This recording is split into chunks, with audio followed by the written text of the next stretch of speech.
cities.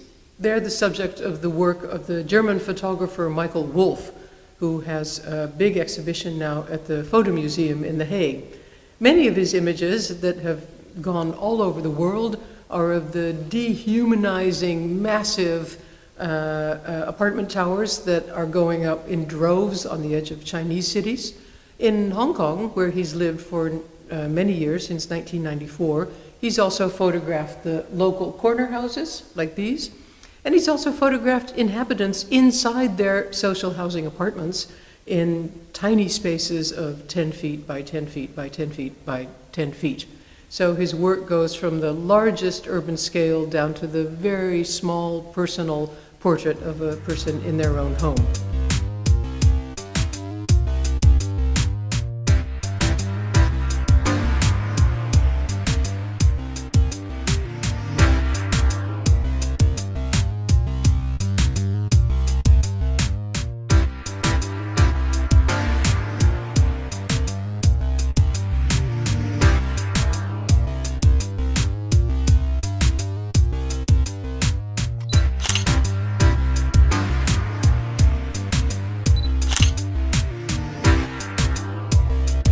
Michael, many of these images which have gone all over the world of Asian cities in this huge, anonymous, megalomaniacal, dystopian building are about the people who have been moved into cities in masses and now have to live in these places. But at the same time, I don't see the people in these images. Where are the people?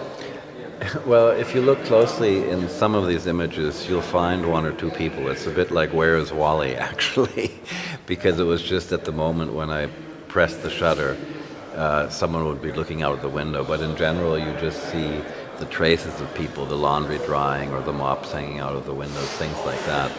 But it's a good question, and it's a question that I was asked every time I showed the work.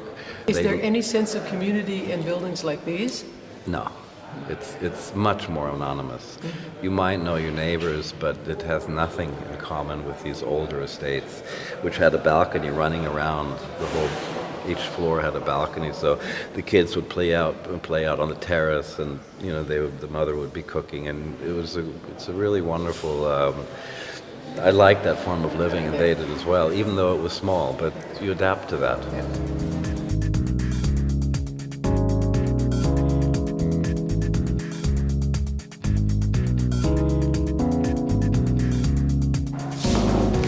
Michael, we're sitting on some very special chairs. They are. What's the story to the chairs? They're unique. Well, since a child, I've loved going to flea markets, and I love used objects. I call them bastard chairs. They were broken chairs which have been repaired, and nothing gets thrown away. Eh? Nothing gets thrown away, and the interesting thing is for me are the aesthetics, because they basically don't have any thought about how they look when they repair something. They just wrap string or wire or whatever around it. The main thing is that it works. Let me just grab this one, it's so adorable.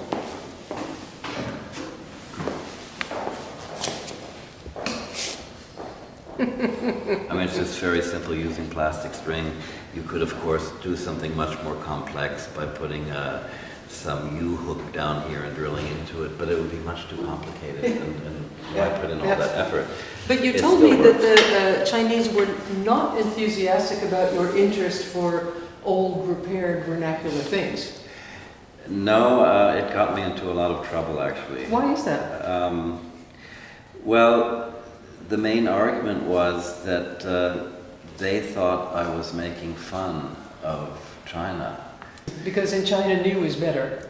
Technological progress, architectural progress, that's what's a symbol of modernity in China. That's why Shanghai has this incredible Pudong waterfront, which looks like a science fiction town. But if the villagers from the country who come there by the tens of thousands, they stand there on the riverfront and they say, wow, this is my country.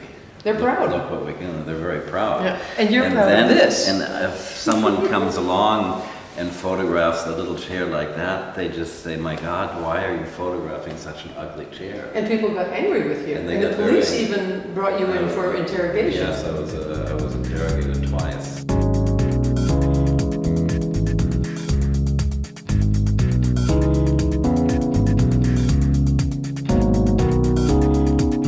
Michael, this is a spectacular installation here in the Fotomuseum in The Hague with photos of circumstances in Chinese factories and the unbelievable amount of toy trash that come from these Chinese factories.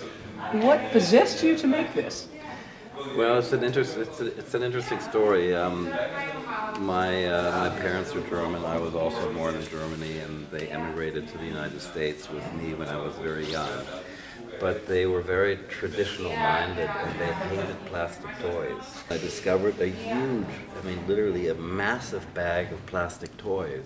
There were 600 of them. And your inner child said, Well, it "Yay!" was like a heroin addict who had been clean for 30 years. And suddenly you have this. You had to have it. And I had to have it, and I paid, I think, $5 for it, loaded it into the car, and brought it home. And at that moment, I just started thinking, I can do something with this.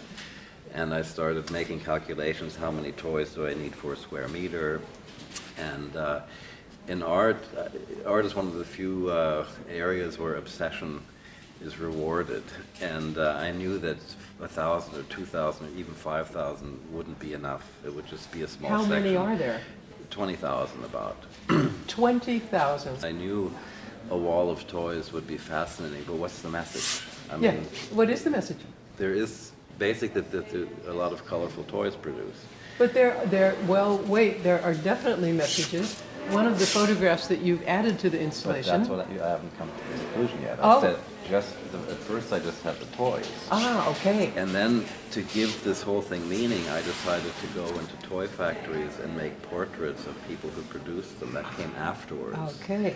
It's like I said, my brain follows my gut. My gut said, get the toys, and then figure out later what to do with them. Uh-huh.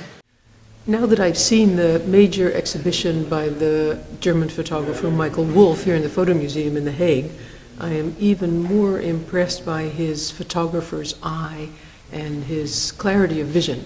He makes strong urban images that show us sometimes the density of urban life, sometimes the transparency. That's the name of this series about Chicago and the photo here behind me. And he really gets us thinking about what cities and people, how cities and people interact, what the societal impact is of the urbanization that we see all over the world now.